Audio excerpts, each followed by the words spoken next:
Good morning बच्चों, MGL senior secondary YouTube channel में आपका स्वागत है। यूट्यूब चैनल जो हमारे विद्यालय के द्वारा कोरोना को मद्देनज़र रखते हुए बनाया गया है, तो हमारे चैनल को लाइक करें, सब्सक्राइब करें और अपने दोस्तों को शेयर करें। देखिए बच्चों, नेक्स्ट वीडियो में मैंने आपको गत वीडियो में जो बात बताई थी वो श्वसन एवं श्वसन के प्रकारों के बारे में बताया था। तो देखिए बच्चों, अब हम जो बात बताने जा रहे हैं वो मानव श्वसन तंत्र की जो संरचना है वो क्या होती है। देखिए नेक्स्ट जो हमने पिछली वीडियो जो बनाई बच्चों, उसमें कॉमन परिभाषा थी। श्वसन के लिए सभी प्राणियों के लिए कॉमन है, श्वसन के प्रकार सभी प्राणियों के लिए कॉमन है। लेकिन अब हमारा जो टॉपिक जो हमारा स्पेशल जो टॉपिक है पढ़ना है वो मानव श्वसन तंत्र की संरचना के बारे में पढ़ेंगे आज हम। तो देखिए पहले हम इसकी स्ट्रक्चर बनाते हैं। इस तरह की स्ट्रक्चर होती है इसकी।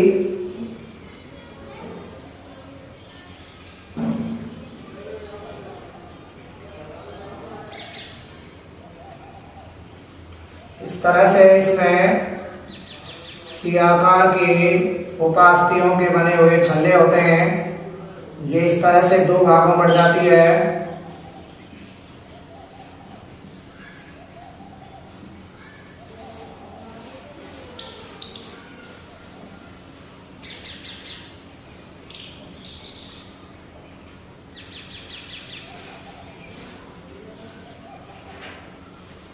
जो दाया फुफ्फुस होता है बच्चों, वो 3 पालियों में बटा होता है और जो बायां फुफ्फुस या फेफड़ा है वो 2 पालियों में बटा होता है।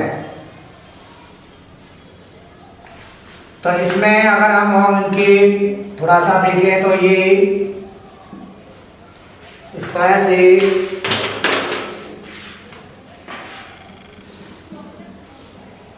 नासिका,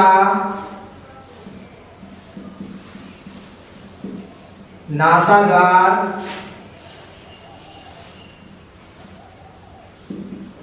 कंठ, ग्रसनी, श्वास नली,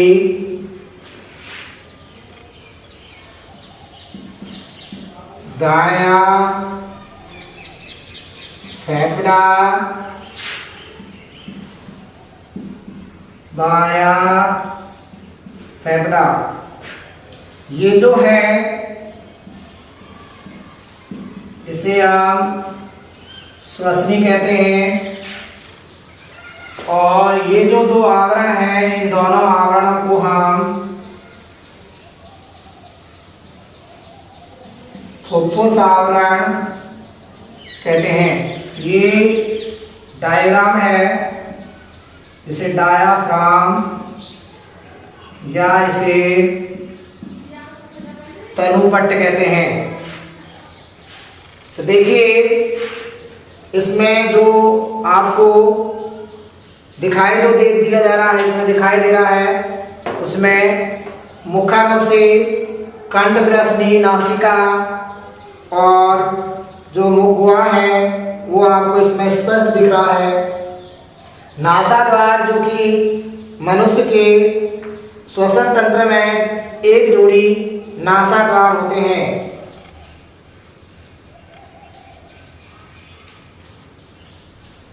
तो यहाँ पर देखिए जो चीजें हैं कि निकल कर जो आती हैं वो कौन सी चीजें निकल कर आती हैं बच्चों।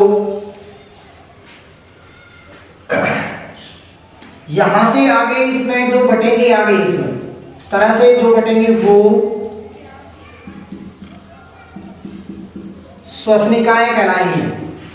तो ये हमारे मानव में पाचन जो श्वसन तंत्र है उसके कुछ ऑर्गन्स हैं, कुछ अंग हैं जिनसे हमारा जो सिस्टम होता है, रेस्पिरेटरी सिस्टम जो है वो कंप्लीट होता है, बनता है। तो इसमें अगर देखें बच्चों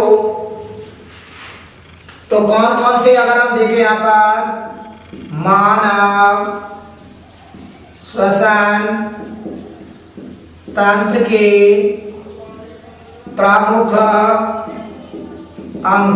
नंबर 1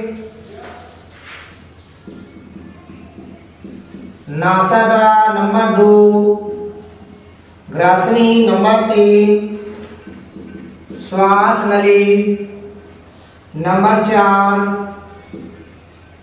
फेफड़े। मुख्य रूप से 4 ही ऑर्गन्स होते हैं इसमें। इनके अलावा इसमें और जो है वो ऑर्गन्स फेफड़ों के अंतर्गत ही इनका अध्ययन कर लेते हैं आप। तो देखिए बच्चों, उस डायग्राम अगर देखें तो सबसे पहले हम बात करें नासाद्वार की, तो देखिए एक जोड़ी नासाद्वार होते हैं जो कि नासिका गुहा में खुलते हैं और नासिका गुहा में रोम या श्लेष्मा झिल्ली पाई जाती है जो वायु के साथ आने वाले सूक्ष्म कणों को फेफड़ों तक जाने से रोकते हैं।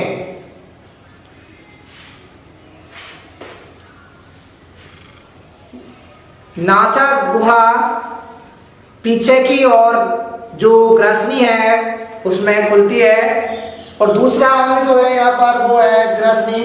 देखिए बच्चों, ग्रसनी क्या होती है? ग्रसनी आपको पहले भी बता चुका है हम जब हमने पाचन तंत्र पढ़ाया था। तो ग्रसनी पाचन और श्वसन दोनों का सम्मिलित भाग होता है। तो यहाँ पर इसके पश्च भाग में जो 2 छिद्र होते हैं जिसमें एक घंटी छिद्र और एक निगल द्वार था। निगल द्वार जो है वो ग्रास नाल से जुड़ा होता है तथा घाटी ढक्कन जो होता है वो श्वास नली पर जुड़ा होता है। तो श्वास नली जो है वहां पर जो ग्रसनी है उसमें कंठ ग्रसनी जिसमें लैरिक्स होता है, जिसे हम एक प्रकार से स्वर यंत्र कहते हैं, जो कि कंपन के माध्यम से हमें ध्वनि उत्पन्न करता है। इसके अलावा हम श्वास नली की बात करें तो श्वास नली की लंबाई लगभग 12 सेंटीमीटर होती है। ये जो श्वास नली है इसकी जो लेंथ है वो 12 सेंटीमीटर होती है और ये ग्रसनी से प्रारंभ होकर वक्ष गुहा तक जाती है। जो ग्रसनी है उसके अलावा जो श्वास नली है ये वक्ष गुहा तक जाएगी और वक्ष गुहा के बाद में ये 2 भागों में जिन्हें श्वसनी कहते हैं फेफड़ों में प्रवेश करती है। बटकर 2 भागों में फेफड़ों में प्रवेश करती है और ये जो श्वास नली है इसके ऊपर सी आकार के उपास्थि छल्ले मिलते हैं जो बच्चों इसे पिचकने नहीं देते हैं तथा इसकी आंतरिक जो भित्ति है उस पर श्लेष्मा कोशिकाएं एवं पश्चमाभी कोशिकाएं पाई जाती है। आगे की बात हम करें, अगला जो नेक्स्ट इसमें जो ऑर्गन्स है वो है फेफड़े। तो बच्चों, फेफड़े जो हैं हमारे श्वसन तंत्र के प्रमुख अंग होते हैं। मनुष्य में फेफड़ों के द्वारा ही श्वसन क्रिया होती है। तो जो हृदय है, हृदय के समीप 1 जोड़ी या 2 फेफड़े पाए जाते हैं। तो फेफड़े जो हैं दाएं फेफड़े में 3 तथा बाएं फेफड़े में 2 पालियां होती हैं तथा प्रत्येक फेफड़ा है वो 2 फुफ्फुस आवरणों से घिरा होता है जिन्हें हम एक शब्द में कहते हैं प्लूरा।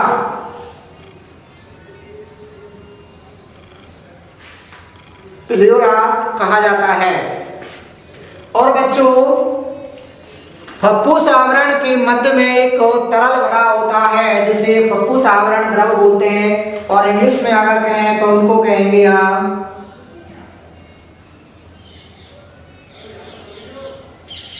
प्लूरा फ्लूइड्स बोलते हैं इसको।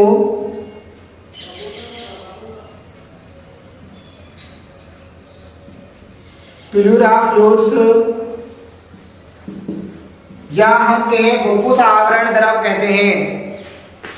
इसके अलावा इसके जो दोनों क्वार्टर्स हैं ये इनके बीच में होता है, ये रिक्त स्थान जो दिख रहा है आपको इसमें फुफ्फुस द्रव भरा होता है, फुफ्फुस आवरण द्रव। और इन दोनों जो रिक्त दोनों मध्य जो आवरण है उनके मध्य में क्वार्टर पाए जाते हैं और ये क्वार्टर फेफड़ों को एक दूसरे से या फेफड़ों को पिचकने नहीं देते हैं। क्वार्टरों में किसी भी प्रकार की बच्चों वायु नहीं होती है, अगर नहीं होती है, लेकिन किसी दुर्घटना हो या किसी भी कारणवश दुर्घटना हो जाती है तो इन फेफड़ों के जो क्वार्टर है इनमें एयर प्रवेश कर जाती है, जिससे व्यक्ति की मृत्यु हो जाती है। इसके अलावा अगर हम देखें बच्चों तो जो तनुपट्ट है, तनुपट्ट क्या है, ये एक प्रकार से एक पेशीय संरचना होती है और ये उदर गुहा और जो हमारे वक्ष गुहा है उस दोनों को पृथक करती है। फेफड़ों के अंदर जो श्वसनी है वो अंदर जाकर श्वसनिकाओं में प्राथमिक, द्वितीयक और तृतीयक श्वसनी बनाती है तथा यही श्वसनी आगे चलकर विभाजित होकर श्वसन श्वसनिकाएं बनाती हैं। श्वसन श्वसनिकाएं जो है ये वायु जो कूपिकाओं की वाहिनी होती हैं, वायु कूपिकाओं की वाहिनियों में खुलती है तथा वाहिनी जो वायु कूपिकाओं की वाहिनी है वो वायु कूपिका कोश में खुलता है और वायु कूपिका कोश जो है वो बच्चों कूपिकाओं में जाती है। तो फेफड़ों में इस प्रकार से ये स्ट्रक्चर होती है। अब कूपिकाएं क्या होती हैं, तो देखिए बच्चों जो कूपिकाएं वो क्या होती हैं। कूपिकाओं का अगर हम आकार देखें तो इनका आकार जो है वो प्याले के समान होता है, प्याले के समान होता है तथा इनका अगर बच्चों हम व्यास देखें तो इनका व्यास 0.2 mm व्यास की होती है। और अगर हम संख्या देखें कूपिकाओं की तो कूपिकाओं की जो संख्या है वो लगभग दोनों फुफ्फुसों में या दोनों फेफड़ों में 60 करोड़ होती है। कितनी होती है बच्चों? 60 करोड़। तो कहने का तात्पर्य यही है बच्चों कि जो दोनों प्रकार की जो है ये इनमें 60 करोड़ क्या होती हैं, एक प्रकार से जो कूपिकाएं वो दोनों फुफ्फुसों में पाई जाती हैं। तो ये बच्चों हमने आकर आपको श्वसन तंत्र की संरचना के बारे में बताया। तो आगे की जो हम बात करेंगे वो अभी हमें ये केवल हमारे श्वसन के कौन कौन से अंग होते हैं वो हमने अभी आपको यहाँ पर बताया है। आगे की जो हमें अगला जो हम जो टॉपिक पढ़ेंगे वो पढ़ेंगे श्वसन, जो मानव श्वसन की जो क्रिया विधि है वो क्या है। तो अगला टॉपिक हमारा जो है बच्चों, टॉपिक जो हम डालेंगे वो डालेंगे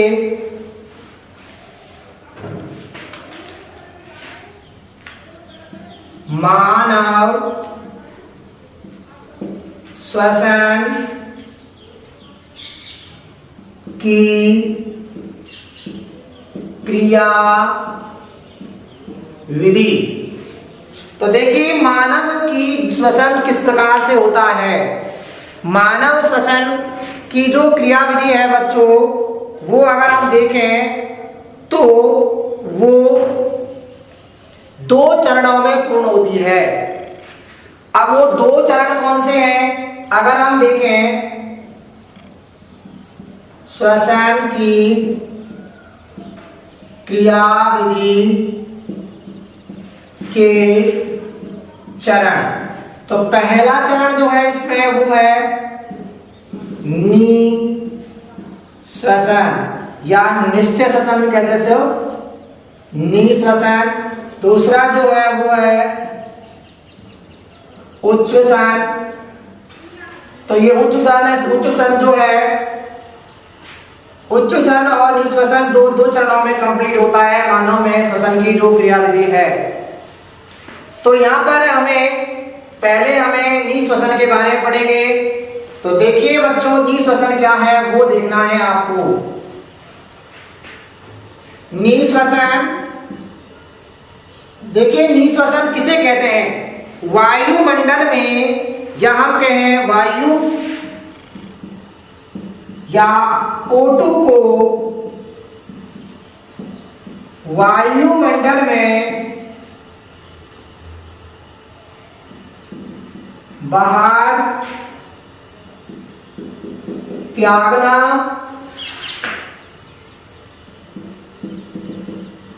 निःश्वसन कहलाता है। या हम कहें वायु या O2 को फेफड़ों से बाहर त्यागना निःश्वसन कहलाता है। देखिए निःश्वसन की क्रियाविधि क्या होती है। निःश्वसन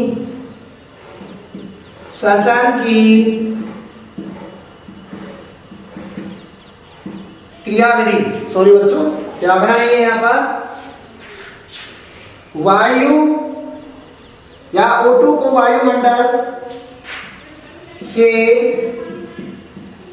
ग्रहण करना निःश्वसन कहलाता है। श्वसन की क्रियाविधि क्या होती है वो देखना है हमें। आप देखिए श्वसन की जो क्रियाविधि है उसमें होता क्या है। देखिए सबसे पहले जो हमारे इंटरकोस्टल पेशियां हैं, इंटरकोस्टल जो पेशियां हैं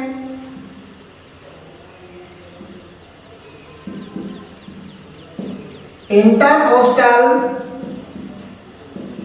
पेशियों में संकुचन होता है और उसी के साथ में डायफ्राम संकुचित होता है तथा डायफ्राम सीधा हो जाता है और इंटरकोस्टल पेशियां हैं वो बाहर की ओर गति करने लग जाती हैं, जिससे वक्ष गुहा का आयतन बढ़ जाता है।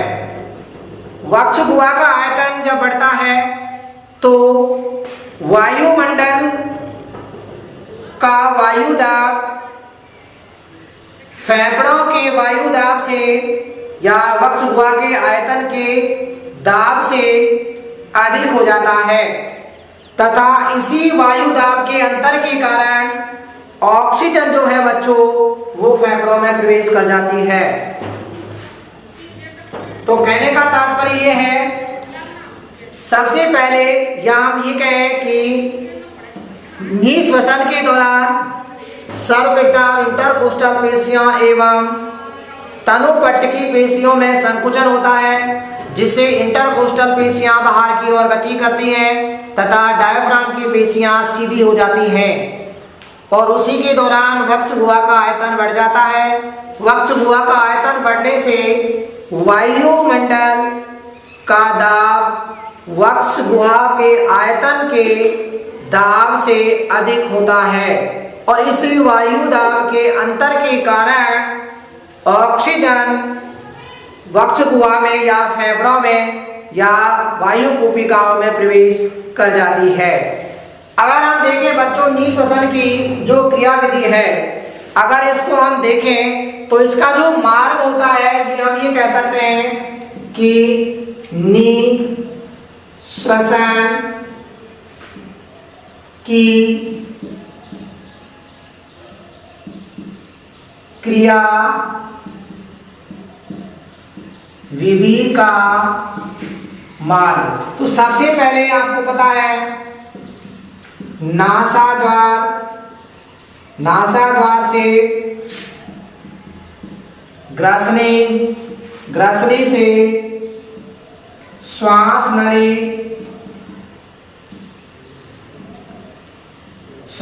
नली से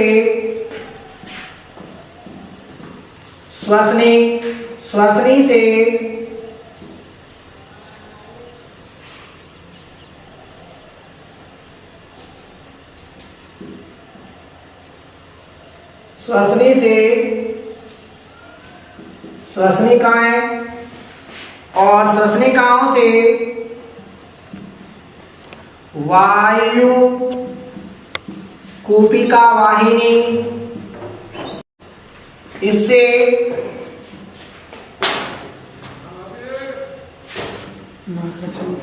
वायु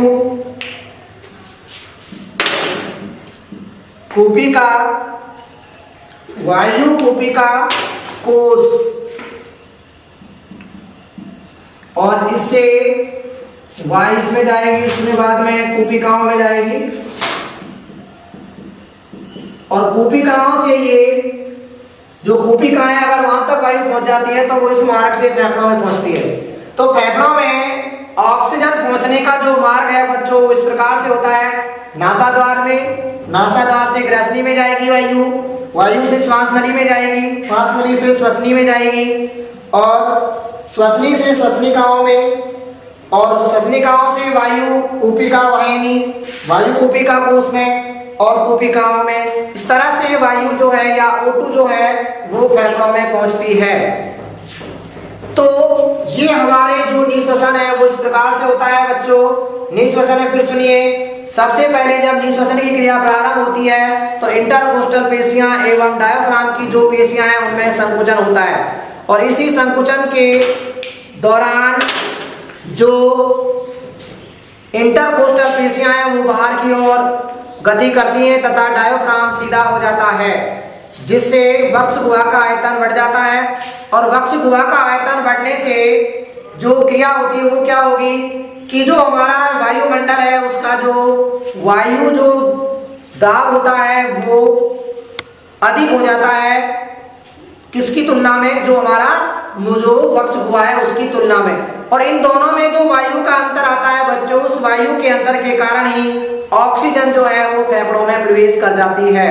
तो निःश्वसन में जो ऑक्सीजन पहुंचने का मार्ग है वो इस प्रकार से है, नासाद्वार, ग्रसनी, श्वास नली, श्वसनी, श्वसनिकाएं, इसमें वायु कूपिका वाहिनी, वायु कूपिका कोश और वायु कूपिकाओं में पहुंच जाती है। तो इस तरह से फेफड़ों में वायु प्रवेश कर जाती है।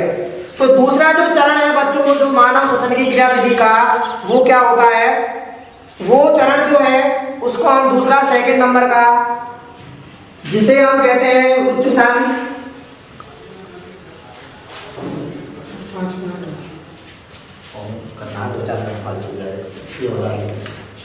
दूसरा जो है वो है उच्चश्वसन। तो देखिए ये उच्चश्वसन क्या होता है, एक प्रकार से क्या कह सकते हैं, इसको हम वायु या CO2 का, वायु का या CO2 का फेफड़ों से बाहर निकलना उच्चश्वसन कहलाता है। मतलब यह है कि जो ऑक्सीजन प्रवेश करी वो तो था निःश्वसन, और CO2 जो बाहर निकलती है वो है उच्चश्वसन। उच्चश्वसन या तो इसमें होता क्या, अगर इसकी क्रियाविधि देखें हम बच्चों,